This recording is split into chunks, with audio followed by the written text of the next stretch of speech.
World Stage Theater Company in Tulsa, Oklahoma. Teen Talk is a monthly, live-curated panel discussion driven by teens for teens. Providing a voice and platform for often voiceless young people is at the heart of this series. Teen Talk ambassadors, who are chosen from Tulsa area high schools, select topics of interest to them and their peers and rotate as hosts and panelists to bring those topics to life. The program aims to cultivate an interest in leadership, current events, and broadcast media among participating students, as well as those who attend the live events or listen to the broadcasts. Hi, my name's Logan. Joining us today is Lucero and Tanisha. Before we start, please know that we may be talking about suicidal thoughts and feelings. If you feel like you need to reach out to someone, please call or text 988. You are not alone. On today's episode of Teen Talk, we'll be talking about mental health, specifically about anxiety and depression, what we are dealing with, resources that may or may not have, and what we might be able to do about it. Depression is a heavy topic, maybe something that most people avoid talking about. What do we mean when we say depression? How is it different from sadness? Have schools made it feel as though our feelings are not important, or that young mental health is not a big deal? Where can you turn to for resources? How can we create an easier way for teens to reach out?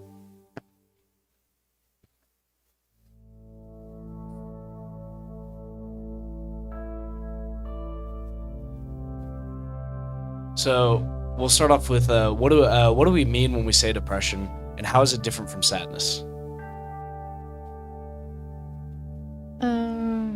In my opinion, I think depression is when you just have no motivation to do anything. You really just don't want to get up. You just don't want to go anywhere. You're basically just stuck inside a little bubble. And sadness is just like you're just feeling a little down, but if you do something, it's just gonna end up cheering you up. I feel like depression is mostly an ongoing thing, like it's an everyday thing. Some people might not be able to get out of bed and things like that. And then sadness could stem from like a bad day.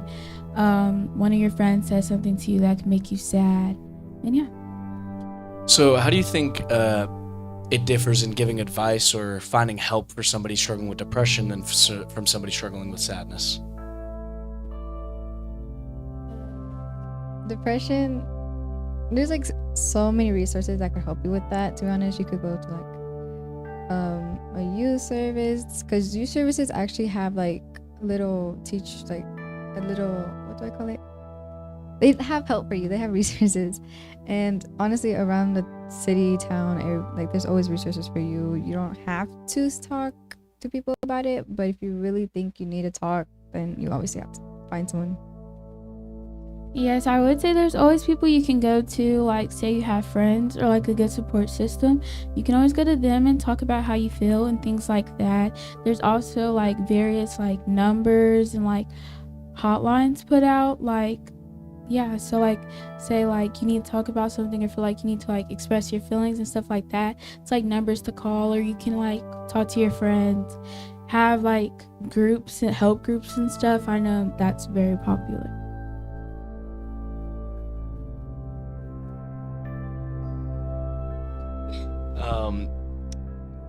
Have schools made it as though our feelings are not important, or that young mental health is not a big deal? I would say yes. I feel like some schools or like some people feel like mental health, like children our age don't really know what mental health is, or like we don't know what depression is, we don't know what anxiety is. But I feel like anybody can go through depression in society. Depression and anxiety, like kids younger than us can, adults, elders, like anybody can. Yeah, I think, to be honest, I have like no motivation to go to my school or ask for help, because they think, yes, depression is important, but I feel like whenever they say, oh yes, I understand, they really don't. It's just like, it doesn't feel like they're actually there with you. They're just saying what's on script or something. Yeah, I would say sometimes it feels like they're acting like they're listening, but they're not really listening. And that could be a reason that not a lot of kids like go to counselors and things like that, because they're probably not given enough feedback, or like they feel like they're not understood and they're not heard. Yeah, and I feel like a lot of it comes down to trust. Like, I feel like that's a big role. Like you want to talk to somebody who you trust, but once that trust is broken, it's hard to gain it back. Yeah, it's like for me, trust is like really, really hard to like get back once you lose it. Cause I give you my trust at first, but if you do something, that's gone. That can also go into like you going to a counselor and expressing how you feel, and they say like they're gonna keep stuff confidential, but go to a parent and tell the parent like everything you said after saying like, hey, it's gonna be in between us. Like you could tell me everything. Trust is definitely very important, especially like teens our age. To anybody, to be honest, trust is a really important topic. Yeah, I mean, I feel like that's a really important one. Is like crossing the line of having to go to parents and just going to parents. I feel like there's a big difference in that. And obviously, there's circumstances where they have to go to parents, but I feel like going to parents for every single thing you bring to them, when you necessarily are talking to this guidance counselor because you don't want, to talk to your parents, I feel like that's a big, like, trust breaker. Yeah, I agree with you definitely because like say like for instance I went and like told them about like a argument, like a disagreement I've had with a relative, and they seen that like it was really hard for me, like hard for me to talk about. So they said that I could like do like go to a therapist, but again like you have to get assigned permission from your parent and stuff like that. And they had like went to my parent and like told them everything I had said after saying it'd be between us. And they told me like, hey, like your parent won't know that you're gonna have therapy, stuff like that. But they went behind my back and did all that.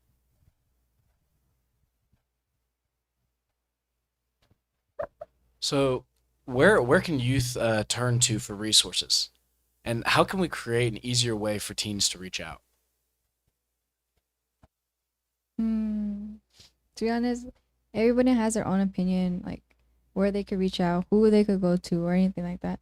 And there's some teens who like me, for example, where you just can't go out. Like you have to like you grew up a culture, heritage, whatever. You grew up like not being able to express how you are, not being able to find anyone or like find anyone who you truly, truly trust to go to that point where you could tell them like anything that's wrong. And yes, I know that there's people you could do that, like you could go to, but it just feels like you just can't really go, like you're not really there to actually say something about it. Yes, I definitely get what you're saying. Like, I feel like now people really like, for instance, me, like, I kind of like when I'm going through something, I'll go to my friends instead of necessarily like an adult or something like that because it's just about trust again. Like, you're not really sure if you can go to a counselor, you're not really sure if you can go to a family member, so it's just like who can you go to? And I feel like sometimes a friend is like somebody you really need, or like yeah, it's just about bonds that you build, stuff like that. Yeah, no, I completely agree with that. So, how can we create an easier way for teens to reach out? I feel like we can create easier ways by again like having that boundary, and like so like say like you go to yeah, like your counselor, and then instead of them like because it's certain things you of course have to tell a parent about, but like if it's not that serious, or like you're just going to talk and like get your emotions out, and like if it's not anything about like self-harm of course, then like yeah, that could be like you can go to your counselor and stuff like that. I feel like it'd be easier if like we had people that would like, hey, like if it's between us, it's like between us. Yeah, everything just ends on trust, to be honest. Like for me, example, I want a counselor who's like there and like who could just listen to me and not say anything to my parents. Like it goes to a point where like if it involves self-harm, suicidal, of course you have to tell a parent, like that's very serious. But if it's just something you just want to get off your chest or just like let someone hear you, then they should just be able to respect your choices and not go to a parent and just tell them what you had a conversation, because I expect them to be a one-on-one conversation, just not them saying anything about it. So, what do you guys think are some ways that teens can express their emotions in a more healthy way? In my opinion, I think they should just like have the trust. Like it's always gonna be on trust, to be honest, like a really big thing. But a healthier way is just like if you need help, just get help. If it's to that certain point where you just it just goes to a point, it's just suicide. I don't think it's really good because that's not always the last resort. There's always help. There's always people who you could talk to. If you don't find people you could talk to, there's always like hotlines. And hotlines, they don't really tell you anything about it. They just like, that's a one on one private conversations and stuff. Yes, I feel like there is no right or wrong way to like express how you feel. Of course, always be like respectful and things like that. But if you are going through something, I feel like you should always reach out. And then, like you said, there is online outlets like anonymous outlets to say like they're running into the problem that we do of like them going back and telling our parents. We can always go to like, of course, like a hotline. Like some of them don't even make you like say your name or anything. They're there to listen, there to give advice and things like that. I feel like that's very helpful. And then everybody should like be mindful of that because like you said, suicide's not always like your last choice. There's always things that you can do.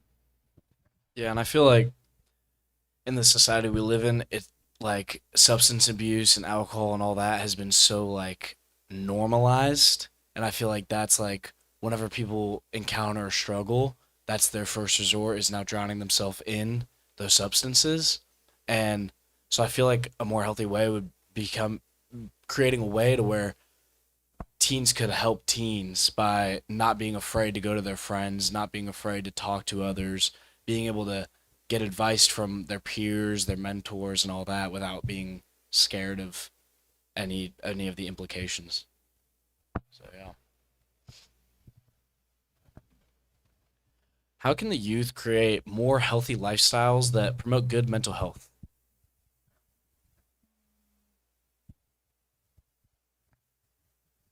Um, feel like if we probably got more involved in like the community, like doing things like this or like maybe even helping other people that are probably going through the same thing as you, like creating groups, like just talking groups, like sit down groups, like hey, like if you guys are going through that, you can come and let's all talk about it, like sit down groups and stuff like that. Getting involved with your community, like you could like feed the homeless or something. Like I feel like doing good deeds kind of like helps you, it could like make you happy and things like that.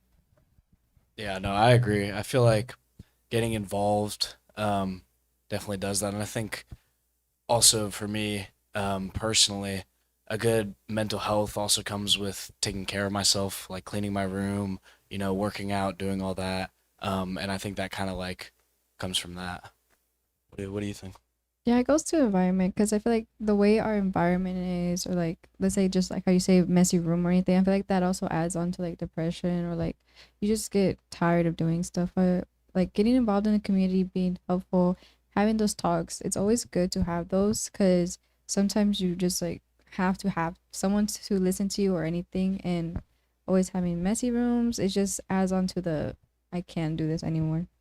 Yeah, it's sorry. No, you're good. I would say that like definitely your environment can like determine how your mood is. Like if your room is dirty, then like I know for a fact me like when my room is dirty, I don't want to get up and like do anything. Like I rather just lay in the bed because my room's dirty. But then like when I finally get the motivation to get up and clean up, then it's like I'm way more motivated. Like I'll do my schoolwork, I'll do all of that. Like it just boosts my mood, things like that. And so, do you think that having a healthy lifestyle that promotes good mental health, do you think that that's our responsibility, or do you think that that's up to the adults? I think it could go either way because we look up to our parents. Let's be honest. Like every kid, everyone ends up looking up to their parents no matter what. And it's also our responsibility to like also take care of our mental health, be sure like our room is clean, doing chores and everything like that. So it's like for me, it's like an equal, like same thing. Yeah, I mean, I feel like there's definitely a role that parents play in ensuring a good, healthy lifestyle that ensures a mental health. But I think it's also, um, you got to take action on your own lifestyle. Do you know of any ways that like your family, or do you know of anything that could help uh, promote your good, healthy lifestyle that a parent could do? Or Mm, just get my sisters to do their chores. I'm always the one doing it. It's like so tiring. And even right now, before I came to this talk show, I'm like, I need to clean up my house because I just don't like a messy environment. I want everything to be clean so everybody have a good mood. Because if the house is messy, I know everybody's gonna have like a not a good mood. I agree with that. I have four siblings, so like nobody really like I'm mostly the main one cleaning up. So I feel like if parents probably like motivated their like other children to like clean up and stuff, then that could probably help. Cause I am the oldest, so it's like I have the mindset of oh I need to go do this. Oh he messed up this, so let me go do that. Like yeah. So I feel like it's really both of us, like parents and children, because like it's my life. So like I'll of course like I choose how I'm gonna live my life. So it's also like, hey, like you know what makes you upset, you know what makes you happy. Like you know if your room's dirty, you're not gonna be motivated. If you know if your room's clean, then you are. So let's try to keep your room clean. Let's try to keep the house clean, stuff like that. and do you think those added chores, do you think that adds another level of stress that adds to anxiety? Do you think that that changes how your lifestyle is, or do you think that doesn't really have an effect? I feel like yeah, that could definitely be a key in anxiety and stuff like that because like I said like whenever like the house isn't clean or like my room isn't clean like I don't feel like doing anything and that can definitely reflect on like my grades and stuff and then I used to like definitely let my grades like define who I am as a person and I used to tie like my grades to like me as a person because since like I am the oldest I would always like have my parent like I would be the person my siblings look up to. So it's kind of like, you know, like for you to be motivated, you need to keep the house clean. So you need to do that and then keep your grades up. And then, like, at the same time, school doesn't define you, sports don't define you, things like that. Yeah, I really like how you started talking about how things don't define you because I feel like, especially in my experiences, I feel like how good I do on the football field, how good my grades are, I feel like that defines me as a person. So I think that's a really important thing. Um, so in some families and cultures, it's more important to keep depression inside the family and not discuss personal issues with a therapist. What can families do to be more supportive? Let's be honest. I'm a Mexican, so obviously I'm gonna have issues that I just don't tell my parents because that's how I grew up. Not saying anything, just keep everything inside. And there's times where like it gets to the point where I just cry in my room like a lot because it's just like so overwhelming and like I have no one to talk to about it. And yes, I know like there's stuff out there for me to reach out for help, but it's just like I just can't since like that's how I grew up and that's how so many of my friends are as well. But I feel like parents should just like build that trust too with their kids where and not raise them to the point where they have to hide like tell them oh you can't show your emotions you have to keep them inside and everything. I feel like they should just tell them if you need something just tell me if you want to talk something if something's the matter just come to me like they have to build that bond where you could like just trust your parents. Like I trust my parents, I really do, but it just feels like I just can't go to them as much as I want to. That's why my siblings they're also like don't want to go up to them and they just tell me when something's wrong, if they need anything. It's like I'm kind of like the second parent who they could basically trust. Yeah, I agree with that a lot. Like, I feel like there's a lot of things in my family where, necessarily I can't go to my dad, I can't go to my mom, but, I could go to my sister. And I feel like I have a lot of trust in my parents, but, ever since I was a kid, I've always been like told, oh, don't cry, don't do this, don't do that. And so I feel like that kind of broke some of that trust for feelings. And so I didn't want to keep my thoughts inside of the family because I didn't want them to know some of the things I was struggling with. And so that's where I started going to my sister, going to my brother, because we were all kind of in the same predicament. So yeah, I agree. I definitely relate to both of those things because, yeah, like I grew up like nobody really like expressed themselves. Like my dad and my mom, they don't really like express their feelings or like emotions. So that kind of like came to like to me like I tend to keep things to myself a lot, and then like yeah, sometimes like I'll just start crying for no reason. I don't know why I'm crying, and of course that's not like a good thing, but like that's the reality of it all. And then like yeah, I feel like my siblings, they've like our parents are divorced, so like that like hit them a lot, but like they were younger, so they don't really understand. So like I feel like they know like now they don't really go to my parents either. Like they mostly come to me. So like you said, kind of like a second parent. Like they always like come to me if they need to talk to about anything and stuff like that. So yeah, I definitely relate to both of those things. Do you think having that similar experience, going through the same experience of your parents divorcing, do you think that brought your family or your siblings closer to where you guys could talk about your feelings more? Or do you think that kind of like tore you guys farther apart? I feel like that most definitely brought us together because again like I'm the oldest, so when everything was going on like they didn't really know what was going on, so like I felt like I kind of like sheltered them from that. So like if it was an argument or something going on, I'd be like, hey guys, like let's go in here, let's play. So like I kind of like shielded that from them, like they kind of, I feel like they kind of knew what was going on. So like of like yeah, like they see how like our parents are now, like they talk to each other but like they don't really communicate how they feel. So I feel like that's kind of why my siblings don't go to them necessarily, and they'll come to me because I try to like explain, like express to them how I feel, so they know like, hey, like your emotions, like you can express your emotions are fine, stuff like that. I so agree with that sheltering thing because, like I said, I'm basically the second parent. Like, since I'm the oldest, I basically, like, if my parents are arguing, if they're just, like, not having it and they're, like, it's to the point where it's just too much, I just practically shelter my little sisters. And I just say, oh, let's go over here. I just take them out for a little drive, like, away from the house so my parents could have their issues or and stuff. It doesn't get physical or anything, but they just have the talks and like it just gets to arguments and everything. So it's more like I said, I'm the second parent. I basically have to like tell them what to do because my mom doesn't even do anything. She basically gets mad at me when I tell my sisters just to clean up their room or like there's just pick up their stuff. I'll do everything else. And she's like, no, you're not the parent. I'm the parent. You don't tell them what to do. I'm like, I'm just trying to help you. I'm trying to make the house just easier so you don't have to like do all the chores. Yeah, I get what you're saying. Do you think that that has an impact on you whenever you try to help your mom, but then it ends up like turning into something that was you're doing wrong? So many times, like I try my best. Like I said, I'm Hispanic, so I like basically try everything I could do to make them happy, but it just ends up going wrong because they think what I try to do is just wrong, even though I'm just trying to help my mom or anything with it. So it's just like there's 2 points where I just can't anymore. It's just like really tiring.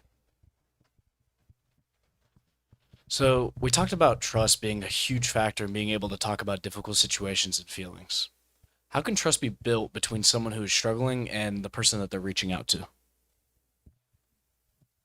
I feel like just being there, like if you just like this, like a one-on-one talk, like that's like building trust because trust you don't automatically get it. You build it simple, like steps at a time. But I feel like for trust, it just takes a while to be honest. So it's like let's say basically trust is just a while. But to be honest, trust could also impact the personality of people because if you don't really trust them, you're not obviously gonna like rant to them, say everything that's wrong. You have to tell them little by little on what it is. And if once you get to that point where you really trust them, then you could go on like deeper conversations and where like you get to that point where like you basically trust them and everything. Yeah, I think also the thing is like we were talking about it earlier how if you break that trust, then you're like done. I think that's a really important part. Like if I go and I tell you something, even if it's nothing about me, like I tell you something, I'm like, hey, don't tell anybody this, and then you go and you tell somebody else. Now, how am I supposed to trust you when I'm struggling and I need somebody to listen to? How do I trust that you're not going to go to my parents, go to other people, and now other people are going to figure this out? I feel like whenever we were talking about that earlier, I was resonating on that a lot, so I really liked that. Yeah, and I feel like trust is definitely a huge factor. So like if you're telling somebody something, of course you want to keep it between you, like you said. Like if I'm like, hey, this what's going on, like stuff like that. I'm telling you stuff about myself, not necessarily about anybody else, but like myself. And then oh, you go run to the next person, and then now I'm hearing oh everybody's saying like what I had said and stuff like that. And like what I have going on is spreading, then it's just like now I know I can't trust you. Now like not like you're done. Like I'm not going to tell you anything else because I feel like when trust is broken, it's very hard to build back. And yeah. Yeah, that's basically it. Cause like all my friends know I'm the type of person they could come to. Like if there's something wrong or like they really need help, they could come to me. Cause I'm not that type of person to snitch. Like I feel like, cause that's basically you're just gonna lose all your trust if you're gonna talk to people or like say other people's business. Why even let them tell you in the first place? Cause they have their full trust in you, saying, "Oh yeah, just don't tell them or anything." Like that's how you expect people not to do. Like don't go telling rumors or like basically spraying the word saying, "Oh yeah, this happened, that happened, she's going through this." Like as soon as you do that and I find out, my trust in with you is just gone. You can never earn it back. So I have a question. This is a really difficult question that I'm trying to think of, but how how would you manage, let's say somebody was hurting themselves and they came to you and they really needed help, but they didn't want outside help. How do you manage not breaking that person's trust, but also getting them the help that they deserve? I would help them myself. I would obviously go to resources first. I wouldn't name drop them. I wouldn't do anything. I'm the type where if I don't know the answer, I'm not going to say their names or anything. I would go to the helplines, services, all that, figure out information all by myself and basically help them with that. Because since like I'm the oldest, I basically have younger siblings and stuff. I basically almost know everything and how to help because one of my little sisters, they're like, you know, suicidal, not suicidal, but she went to a very hard depression where to the point she just cut herself. And that was the point where she told me, and I barely found out. And I was like, obviously devastated because it's disappointing how there's people out there who are like going through that and they just don't know who to go talk to. But I end up telling her, it's okay. You could just tell me. I'm going to find help for you. I'm not telling anyone. And we always end up figuring out stuff with each other. Yeah, I think being able to find help without having to, out them. Obviously, if it comes to a situation where they need it, that's a completely different situation. But trying to find them help without necessarily getting parents involved, getting like to a place where they will never trust you again, just breaks the person down even more. And I think that's really important. I like how you said that. So for sure. Yeah, I definitely agree with that. Like going to somebody and then like, hey, like I have a friend, of course not name dropping, and they're doing this. Like, how can I help them? Cause like it's better for you to know how to do it the right way instead of like you probably saying like the wrong thing and then like more worse stuff happens. I feel like going to get professional help is definitely the right thing to do. Does the audience have any questions so far?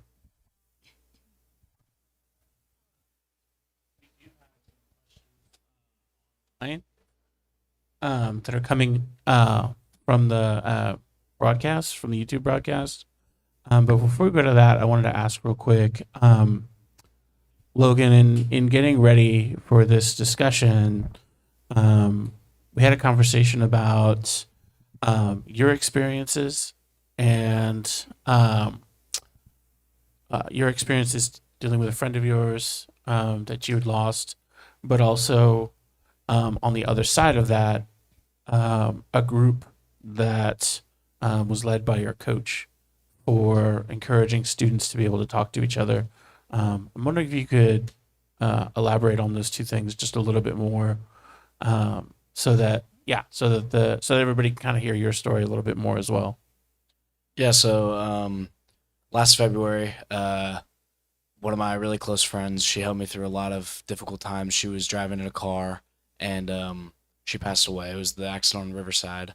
And it was really weird because, before that, nobody really cared what my feelings were. But then after that, everybody was texting me, checking up on me.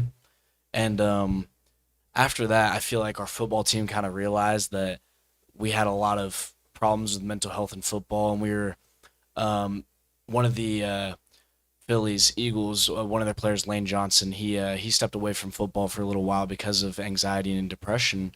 And our coaches kind of saw that and they were like, wow, like this is a big problem. And so one of our coaches, Coach Wright, he a couple weeks ago shared his testament about how he came to football, how he struggled with depression, anxiety, and it was kind of like eye-opening for a football team about how we all needed to stick together through this. And so basically the football team now, every Sunday and sometimes on Thursdays we meet, and one of the seniors shares their testament of how they've struggled, how they've overcome it, what they've done. And we've kind of created a group to where if we have a problem, we can share it with somebody on the team without feeling scared to, express your emotions. So I've had a ton of my really close football boys reach out, and those that I've never talked to other than, giving them a pat on the butt saying good play. Like that's the only time I've ever talked to them, and they've reached out, and like I feel like I'm really appreciative for that opportunity. And I've reached out to a ton of my football boys, and we even have a group chat to where if there's a situation where we don't know how to deal with it, we can send that group chat where we don't have to name drop, we don't have to say who's struggling with what, but we can do that. And even last night, there was a situation that happened at the football game, and one of our teammates started really struggling. And so at halftime, we all went in, we all prayed together, we all started talking about it, we all went over it. And this is, you got to remember, this is halftime during a football game. And so that's not a normal thing. A lot of coaches are like, hey, you guys got to, be angry, no emotions. Yeah, you just got to go hit him in the face. But our coaches were like, hey, you guys do what you guys do. And we went out that second half with more energy than you could ever imagine. All of our boys went out there together, and I feel like it brought us really close, and it kind of changed our perspective on how we should attack mental health, because we've always kind of just kept it in, and it kind of allowed us to continue through football having that support. So I think it's really helpful.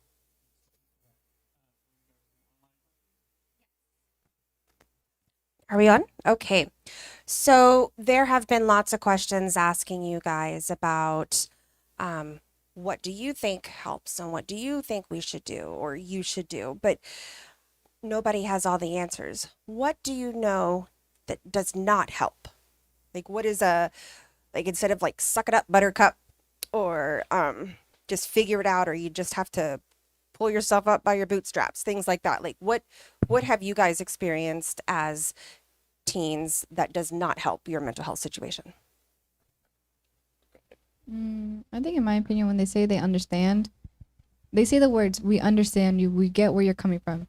Do you guys really understand where we're coming from if we're basically coming to you, explaining what's wrong, and all you just give us back is we understand, we get you? Like, I feel like that gives me and that's basically saying you're giving me the answer you think I want, but it's not really saying what it actually I really want. Yes, I also feel like people tend to give you the answer that you want to hear and not necessarily what you need to hear. Like, people tend to, like, if I'm telling you something that I'm going through and I'm asking for, like, help and, like, asking you, like, hey, like, what can I do? And you try to, like, sugarcoat things, that's not really something that, like, that's not anything that anybody needs. Like, tell me, like, hey, like, well, you need to do this differently. Like, you need to do this. You need to change the way you do this. Instead of, oh, no, you're doing everything fine. Like, it'll be done soon. Like, you'll get over it soon. I feel like that doesn't help at all.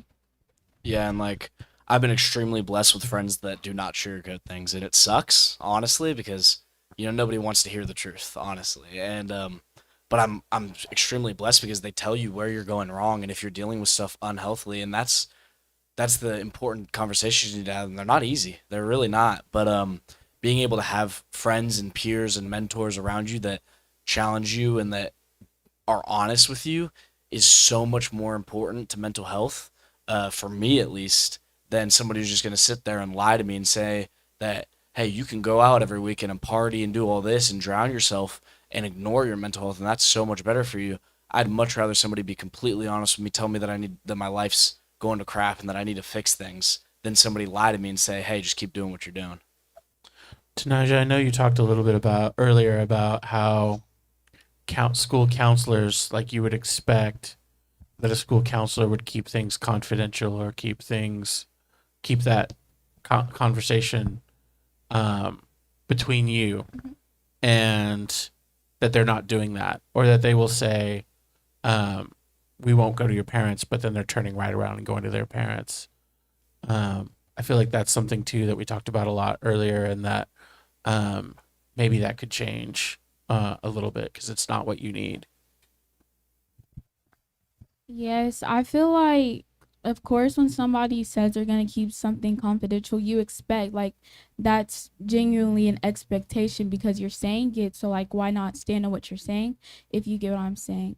So, it's just like, if anything, that makes kids not want to express how they feel anymore. Like, oh, if I can't talk to somebody that has a degree in psychology, child psychology, a degree, like, if I can't talk to somebody whose job is like a counselor, then who can I trust? Like, if I can't trust a student, a counselor, if I can't trust a therapist, not to like go back and tell my parents what I'm saying, or like not to disclose like information I'm telling them that they're saying you're going to keep confidential.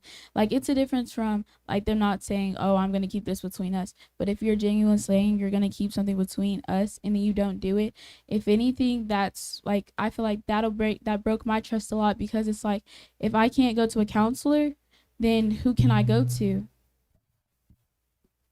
Yeah, yeah, for sure. Anybody have anything else to add on that one? Um, I'm gonna tell a little story that happened. So pretty much I trusted this one counselor at my school, and this was the time when my sister was going to depression, and I trusted this counselor to the point where I recommended my sister to going to her, and I said she won't tell anything, she'll keep everything confidential, and then to later find out when my little sister went, the counselor basically, as soon as I left her room, I took my little sister to the classroom, to her room, and as soon as I left the room, and me and my sister, later to find out, the counselor basically immediately called my mom, basically saying what's happening when we expected it to be confidential. And then then she told my mom to get her therapy, and my little sister just didn't want therapy, like, but my mom ended up forcing her. And when she went to therapy, she just didn't like it. She felt like the therapist kept saying, "Oh yes, you could tell me anything. This is all confidential." But after that one incident with the counselor, she did not trust no one, nor the therapist. And I don't know how to explain it. She just basically lied her whole way just to get over with therapy because she just really didn't like it. She just had no more trust at all. And do you think that that damaged your guys' relationship a little bit because you went to a person who you thought you could trust, and then that broke the trust between the sister and the counselor, obviously, but now you're in a situation where you truly believed that you were doing this to help your sister, but now she's under the impression, well, now you just put me in a position where I just told this counselor everything, and they went straight to our parents. Yeah, that ended up did messing up our relationship just a little bit because, like I said, I basically trusted her, like, because she was the type where I went to, and I actually she never told anything to my parents, but once it came to my sister and what she was going through of the like of depression, cutting herself and everything, this was when I didn't know much about it and I couldn't find the research for it. I just basically said I had a counselor, we could go to that, but yeah, it messed up our relationship just a little bit. But she understand that we basically have trust. Like, she knows I don't lie, because lying, that's like a rule. If we lie, it's over. I don't like lying, and she knows I don't lie about anything. So she understand. She wasn't as mad. Our relationship didn't get bad, but kind of just lost a little bit. We're getting that little tiny relationship and respect that we basically lost during that one counselor, but it's still going good. I think that goes back again to where we said trust is everything, because of course, like the counselor said that she wouldn't say anything or like tell a parent or anything, and then whenever she went to her therapist, the therapist said the same thing. Like, I know a lot of people that went through that and like went to therapy, like you said, just lied so they could get out of it. And I feel like, yeah, that goes again on the whole trust thing that we've been saying. Awesome. Not awesome, but what age did you start noticing stress or realizing that it was stress that you were feeling? Yeah, oh, dude. Yeah. I mean, I feel like there's always been a stress on me ever since I was a little kid. And I feel like that's for everybody. Like, I'm not gonna speak for the crowd, but I feel like, everybody wants to be a good kid. Everybody wants to, their mom to love them the most, more than their brother or sister, and there's a stress behind that. And so, but I feel like a real stress for me was middle school. Going into a place, I got all these hormones. I'm going through puberty, like I'm a completely different man, and now I've got, you know, I I went through a situation where one of my friends was struggling really bad and ended up committing suicide. and I was 13, and I was in middle school. I barely had dealt with mental health. I was learning my times tables, and so it kind of really changed who I was as a person because experiencing something like that, you're now under so much more stress. You're feeling so many more emotions, and it kind of like just hits you like a train when you hit middle school. Because like elementary, it's all fun games, blah blah blah. You go to middle school, and then it's like, wow, this is like real. We're just going, and I feel like there's a lot more added stress, a lot more added pressure, and it definitely changes people for sure. To be honest, I don't really know what age, but I would say like I'm the oldest in like my mom's side of the family, and that's like who I'm closest to. My dad's side too, but like me and my cousin were a month apart, so like we grew up together. So me and him will always get like it was like basically like always a competition. Like we would always get compared to each other, stuff like that. Like, oh, you need to get your grades up because oh your cousin's grades are up, or like oh like my uncle, he would go to my mom like, oh yeah, Oliver's doing this, and then so I'd be like, oh then I'm finna do better than Oliver, or like oh Oliver's in karate, oh I'm finna join karate and get a bigger belt than Oliver. Like, and I remember I had got my first ever F in seventh grade, my first ever F, and I was so sad. And like I said, like yeah, I that's basically like whenever stress first started. And then like of course like when my siblings came along, like oh like tonight you're like oh go get this, so go get that, and then you're keeping up with school. I had started volleyball, so I was keeping up with volleyball and stuff like that. And then that's really whenever I started like I said, like my grades defining me as a person. So I felt like oh like I have an F, like life's over, like I'm not gonna get anywhere, like and stuff like that. So I feel like I had to like definitely get myself out of that mindset. Like I still go through some of that now, but it's still like one bad grade isn't gonna define you. Just oh talk to your teacher, see what assignments you need to do, get it up and stuff like that. Yeah, and I feel like a lot of parents don't understand how much teenagers actually do. Like, w- just because we're not like we go on a weekend and we're sleeping in on a weekend.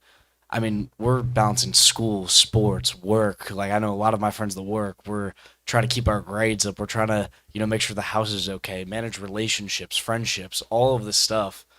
And it's not like we're just, going to school, going home. Like, there's a lot of stuff we do in the school day. There's a lot of stuff that we deal with on a day to day basis. And I feel like it's not really talked about a lot.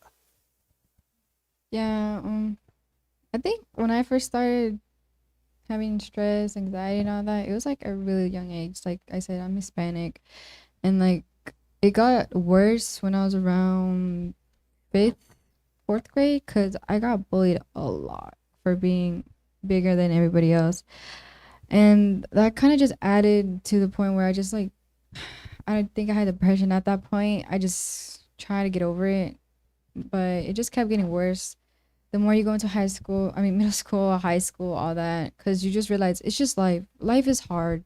It really is. There's no way you could fix it. It's just how it is. But I just think you don't understand when it comes to life because it's just hard. It just hits you like a train.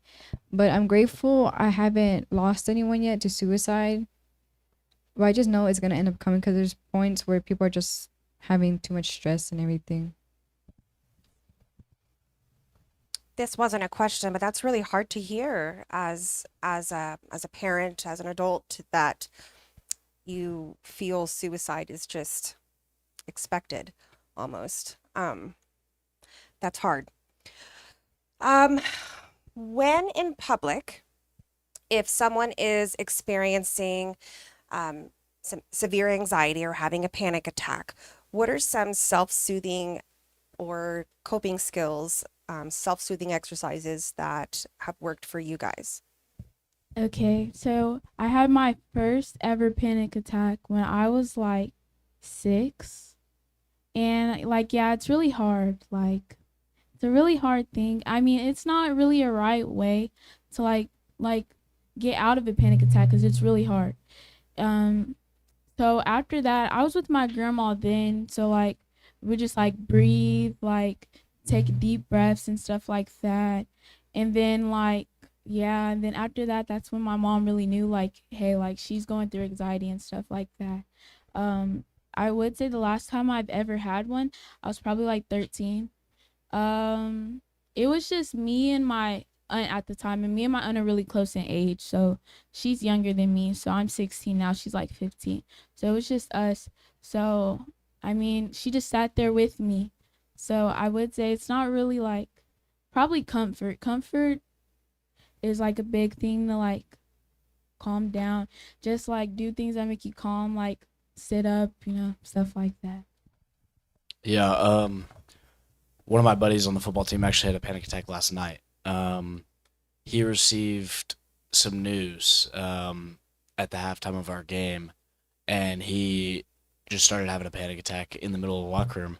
And it was kind of interesting because, it's a weird situation to have a panic attack in because, we're all locked in for a football game. And so, I feel like when a lot of people think about that, you'd think, okay, well, he's just going to kind of give it ignored. The entire football team went over to him. We all got on a knee. We all started praying. Half of us were crying. We we were there for him. It was actually two people because they're close to each other, and so they were both going through it, and we kind of all prayed with them. We kind of all understood the situation. We kind of tried to help him calm down. And honestly, in that situation, I feel like for me, whenever I've had panic attacks, just knowing that there's people there to help me is super important, especially when my friend died. Having so many friends around me because our friend group it was three girls in the car. Two of them were in our friend group. One of them survived. One of them didn't. And the one that survived was in the hospital for a long time. So basically, our friend group of six people was now four. And so, my best friend and I, we had a lot of panic attacks. Almost like at that point, it was weekly, even daily sometimes. And so we kind of embraced that, and like we tried to find support around us, people around us that could help us through that, taking deep breaths, having people that can take us from a loud big place to somewhere quiet where we can kind of sit with our thoughts, breathe, and understand what's going on. Mm. Obviously, we have our own different ways on how to deal with stress, panic attacks, all that. For me, I know I have my middle sister to go to. I know I could tell her anything, but there's times where it just gets too hard. I just don't want her involved. I don't want it to affect her because sometimes the way you are, it could also impact or affect another person. So there's just times where I just cry or I just get mad and I just listen to music. Like it just gets bad where I just like can't get to her because I just don't want it to affect her because she's still in middle school. She's an eighth grader. So I get her life is hard. I just don't want to add more stress because she worries about me a lot, like because that's how sisters do. And I don't know, I just don't want her to like get involved with my situations because like I said, I basically hide myself. I let people tell me what's wrong with them. I know I could go to her, but just like I just don't think it's best because it might affect her in some ways because like I said, you don't know how she could be because she was basically cutting herself. Sorry guys. But yeah, I just don't want it to affect her. And my youngest, she's still in elementary. I know that she could go through stuff because it's elementary. Like she's in fifth grade, about to be in middle school, so it's gonna end up being hard. But I'm gonna explain to her, coach her, be like, it's gonna be hard. But if you need anything, just come to me because that's all I want. My sisters to basically come to me and everything because they, like I said, I'm second parent, so. I definitely get what you were saying on somebody close to you passing away, and that could trigger a lot of like panic attacks. I had a friend that went to my school that he got into a car wreck coming back from a basketball tournament actually, and I know it hurt like a lot of people at our school. Like everybody was like asking like, "Hey, is this real?" Like, cause we didn't expect it at all. Like he had just posted like an hour before it happened, like in the car, like so it was really like out of nowhere to be honest. And so we all had school the next day. Like I know for a fact like people were like everybody were like nobody really wants to go to school, but like our parents made us go to school, like hey, like you have to be at school, like your attendance. So it'd be people like they'll be in school and just break down crying in class, have to go to the counselor. It got to the point where like they had to say on the intercom like hey, like we know it was a tragic death, like if you need anything, like if you need to go home, like will like call your parents and stuff. So I feel like that also stems off of like, hey, like whenever something traumatic happens, it's okay for like you to keep your kids out of school, stuff like that. Like, cause again, school doesn't define you. And then like if something like that happened, like of course, like it's hard. Like sit down and talk to your child. Like, hey, are you okay? Like, yeah. And then like I know for a fact like the school did some things like they let us all come together and like decorate the cafeteria and stuff like that. So like yeah, I definitely get what you're saying. It was like really hard. I feel like that teaches us that life is just a roller coaster. You don't know when it's gonna end. That's why you gotta like actually praise and take your time with life. Like actually have fun, have friends and everything. Cause I feel like suicide is just not the answer to everything. Yeah, I mean, there's a big saying, suicide's a permanent solution to a temporary problem. Like, you do suicide and a lot of people don't realize how many people it affects around you. It doesn't just affect you; it affects relationships, friends, everything around you. So yeah.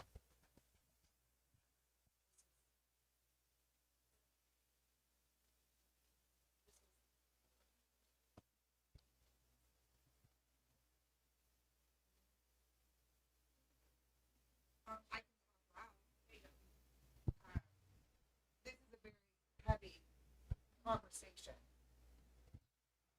emotional conversation. It doesn't need to stop after this. Oh. Um,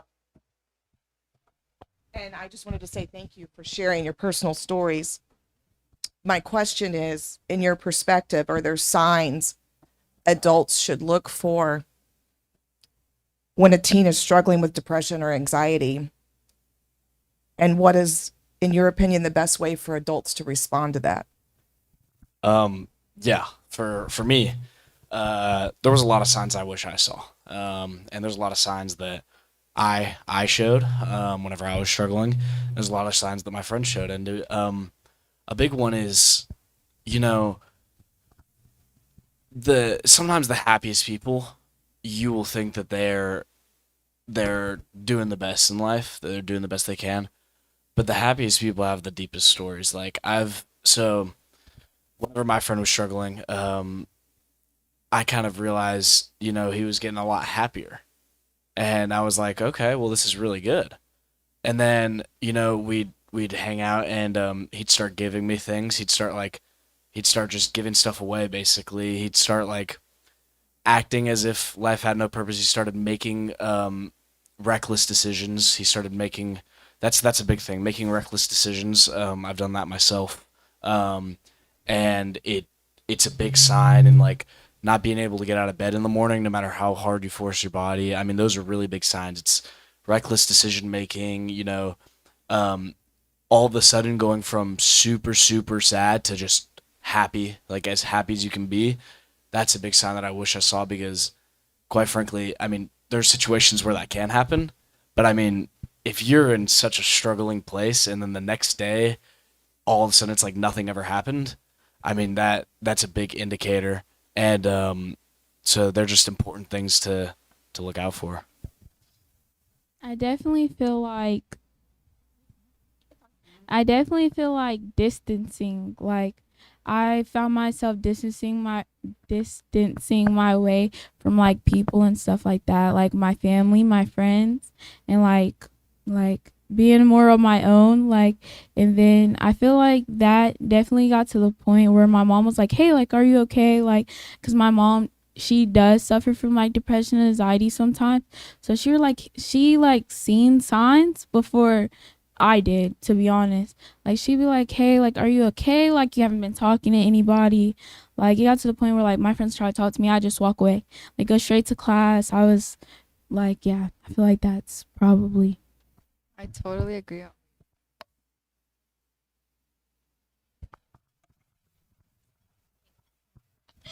I agree with both of you, honestly. The whole reckless distance, all of it, because that's honestly what I'd be doing sometimes. Like, if it gets to a point, it's just like, just distance yourself, because I don't know. And I feel like also I have this one friend, she's like always so happy, but she's told me like so many deep stories, and it's just struggle for her. And we basically have like these one-on-one talks, But she's like, it's always the jolliest people sometimes where like they just suffer the most, and some people just are not that observant, or like they just can't automatically tell. They just think, oh yeah, they're happy, they're not going through anything, and then out of nowhere something happens. It's like, damn, that's what happened.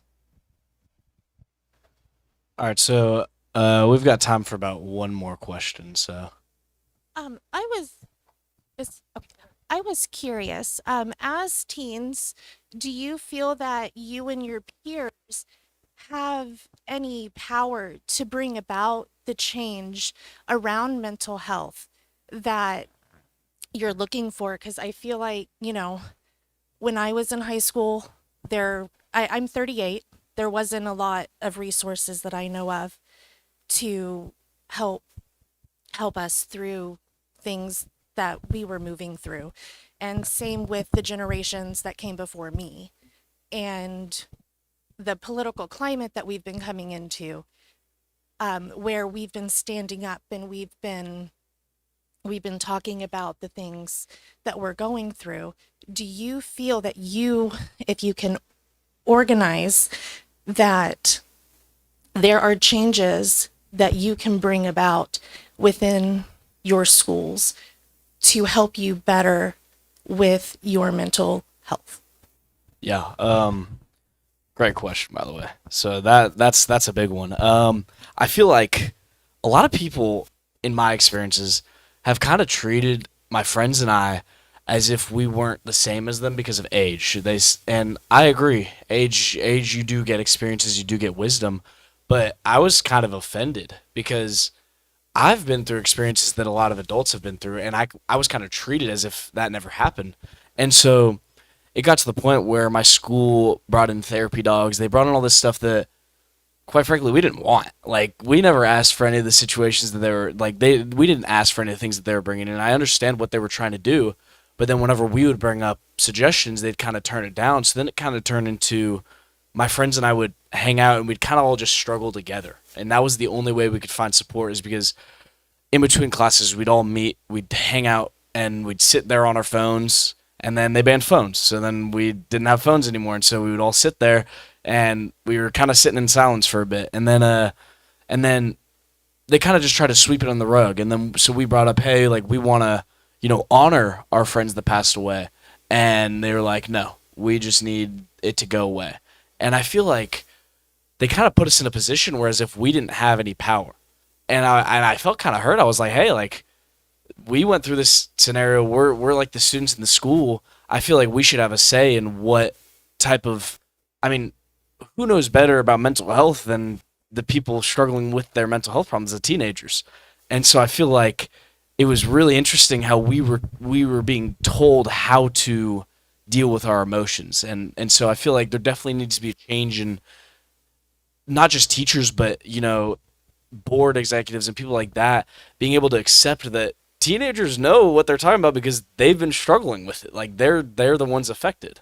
So I think that's a big important part.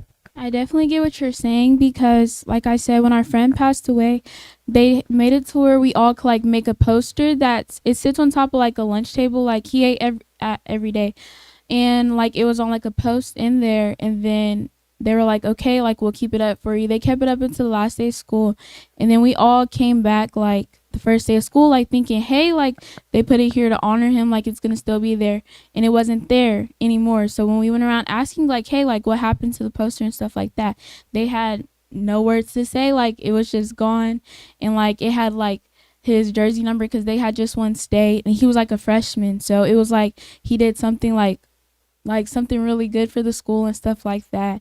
And then it had pictures of like all of us on it with him and stuff like that, and we like did little things. So we're just like, you let us stay out of class and stuff for all of this, and just for us not to be able to have it up anymore, and like you tore it down, you just threw it away. So it's just like all of our hard work went like nowhere.